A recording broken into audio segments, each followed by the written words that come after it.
సరే, ఇంకొక విషయము పవన్ కళ్యాణ్ గారు ఆయన ఏం మాట్లాడినా, ఏం ఇష్యూ చేసినా కూడా అది కొంత సంచలనంగానే మారుతుంది. మొన్నటిదాకా మిగతా అంశాలకి హిందూ ధర్మం, సనాతన ధర్మం అంటూ మాట్లాడితే, ఇప్పుడు హిందీని ఇంపోజ్ చేయండి, హిందీ వస్తే తప్పే ఉంది, హిందీ మాట్లాడితే, హిందీ మనం అందరం నేర్చుకుంటే దేశాభివృద్ధి, రాష్ట్రాభివృద్ధి సక్రమంగా జరుగుతుందని చెప్పేసి ఆయన మాట్లాడుతూ వచ్చారు. నిన్న జరిగినటువంటి కార్యక్రమంలో నేను హిందీకి డైరెక్ట్గా మద్దతు ఇస్తున్నాను, తెలుగు మన మాతృభాష అయితే హిందీ మన పెద్దమ్మ భాష, తప్పే ఉంది నేర్చుకుంటే అంటూ కూడా మాట్లాడుతూ వస్తున్నాడు. అది ఏంటి, ఆ తీరుని ఎలా చూడాలి అసలు ముందు? పవన్ కళ్యాణ్ గారికి ఫిలాసఫీ ఒకటే, బీజేపీ వాళ్ళు మెప్పు పొందడం తప్ప ఇంకా ఆయనకి ఏ ఫిలాసఫీ లేనట్టు. దానికి ఏదో కొన్ని సినిమాటిక్ గా మాట్లాడుతున్నాడు. ఈ కొత్త పదం ఇది. ఏది ఇంతకుముందు తల్లి భాష, ఉపాధి భాష, బతుకు భాష అంటారు అనేది ఉండేది. ఇప్పుడు ఆయన పెద్దమ్మ భాష అన్నాడు. పెద్దమ్మ ఎంత ఇంపార్టెంట్, చిన్నమ్మలు కూడా ఉంటారు కదా మనకు. తమిళనాడు, తమిళం, ఇప్పుడు హిందీ పెద్దమ్మ కాబట్టి పెద్దమ్మ, ఇప్పుడు తమిళం, కన్నడం, మలయాళం కూడా మన చిన్నమ్మలు. వాళ్ళు కూడా చేసుకుందాం, చిన్నమ్మలు వద్దా? పెద్దమ్మ సరే, చిన్నమ్మల పరిస్థితి ఏంది అంటే ఏదో సినిమాటిక్ గా మాట్లాడితే సరిపోతుందా? అంటే పవన్ కళ్యాణ్ గారు కూడా మాట్లాడింది అత్యంత అభ్యంతరకరం. ఒక మనిషికి ఎన్ని భాషలు నేర్చుకుంటాడు? ఎన్ని పెట్టని నేర్చుకోలేడు. ఇప్పుడు పివి నరసింహారావు లాంటి లబ్ధ ప్రతిష్ఠలు 16 భాషలు నేర్చుకోవచ్చు. సరే, పవన్ కళ్యాణ్ గారికి ఆసక్తి ఉంటే ఆయన నేర్చుకోండి. కానీ అందరూ నేర్చుకోలేరు. మాతృభాష, ఉపాధి భాష.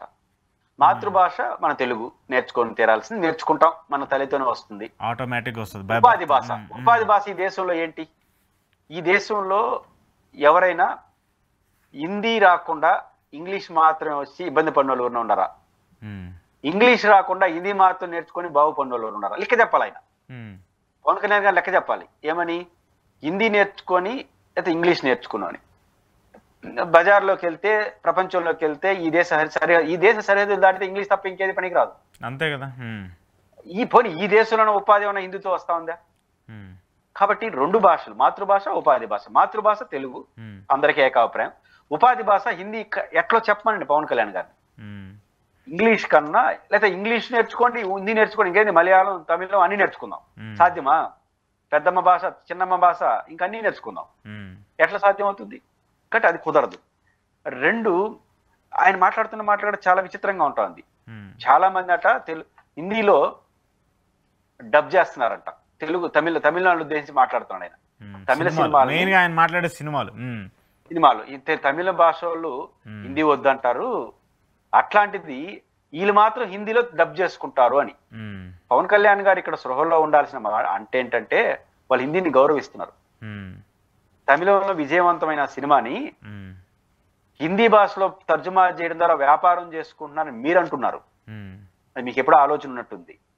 కానీ తమిళ సినిమాలు హిందీలో అయినా, తెలుగు సినిమాలను హిందీలోనైనా, దక్షిణాది భాష రాష్ట్రాలు హిందీలో సక్సెస్ అయిన సినిమాలు హిందీలో తర్జుమా చేస్తున్నామంటే మనం హిందీ భాషను గౌరవిస్తున్నాము. ఎక్కడ తర్జుమా చేస్తున్నాము? హిందీ మాట్లాడే వాళ్ళ దగ్గరికి హిందీలో తర్జుమా చేయడం అంటే వాళ్ళని గౌరవించినట్ట, వ్యాపారం చేసినట్ట.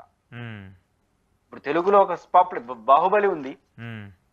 బాహుబలి సినిమాని హిట్ అయింది, సూపర్ డూపర్ హిట్ అయింది. అక్కడ పోయి తెలుగులో కూడా రిలీజ్ చేయొచ్చు. అర్థం చేసుకోకపోయినా ఆ సెట్టింగ్ లో అవన్నీ చూస్తారు, కొంతమంది చూస్తారు, ఎక్కువ మంది చూడకపోవచ్చు. అప్పుడు నీ తెలుగు భాషను తీసుకెళ్లి హిందీ వాళ్ళ మీద రుద్దుతున్నావు, అది నియంతృత్వం అవుతుంది. కానీ బాహుబలిని హిందీలో బదిలీ చేస్తే, హిందీలో ట్రాన్స్ఫర్ చేస్తే, హిందీలో తర్జుమా చేసి రిలీజ్ చేస్తే, డబ్ చేస్తే హిందీ భాషను గౌరవించినట్టు, లాభం కూడా వస్తుంది, ఎక్కువ మంది చూస్తారు. తమిళ భాషలో హిట్ అయిన సినిమాని హిందీ భాషలో మనం నిర్మిస్తున్నామంటే హిందీ భాషను గౌరవించినట్టు, వాళ్ళ భాషలో వాళ్ళకి మన సినిమాను చూపిస్తున్నట్టు.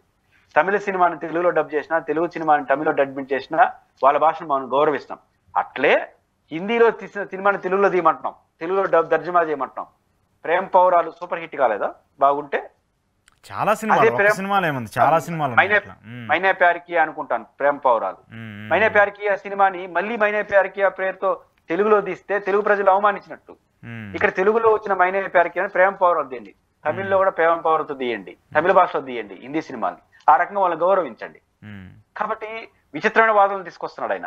కాబట్టి ఇక్కడ వాదనల యొక్క సారాంశం ఒకటే నాకు అర్థమైంది. బీజేపీ శరణం గచ్చామి, బీజేపీ వాళ్ళు ఏం చెప్తే చెప్పడం, బీజేపీ వాళ్ళకి ఏది నచ్చితే చేయడం తప్ప నాకు ఇంకేం. దానికి ఒక సినిమాటిక్ లాజిక్లు, పెద్దమ్మ భాష అంటే చిన్నమ్మ భాషలో నేర్చుకోండి, ఒక 4-10 ఉంటాయి. కాబట్టి ఇట్లాంటి వాదనలు అర్థం. కాబట్టి పవన్ కళ్యాణ్ గారి హిందీ మీద ప్రేమ కన్నా హిందీ పేరుతో బీజేపీ ప్రేమ,